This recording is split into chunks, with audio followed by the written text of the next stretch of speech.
Guys আমাদের হাতে দেখতে পাচ্ছেন এটা চংঘুরি। আচ্ছা আজকে বাতাস নাই দেখে আমরা উড়াইতে পারতেছি না, তো আমরা এটা রাখকে এখন যাব গোসল করতে। আমাদের সাথী থাকুন। এত পরিমাণ রোদ, দেশে রোদ, মানে দেশে আর ভালো লাগতেছে না, ঢাকায় জায়গা। রাসেল ভাইপার আছে এটি। তো গাইস কুত্তারা ওই জায়গায় কি লাগে ভুক ভুকাইলো জানেন? এই তো গুই সাপ দেখে ভেকু দিয়ে মাটি উঠানো আছে, প্রায় 3 মানুষ গভীরতা আছে। আমরা সেই জায়গায় গোসল করবো। এমনি যে রোদের তাপ, আমার মাথায় গরম হয়ে গেছে, পানি তো আরো গরম, পানির মধ্যেও নামতে মন।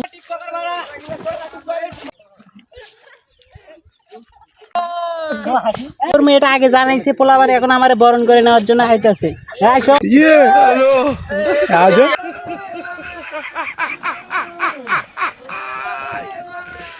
Hola, Carlos. Hello.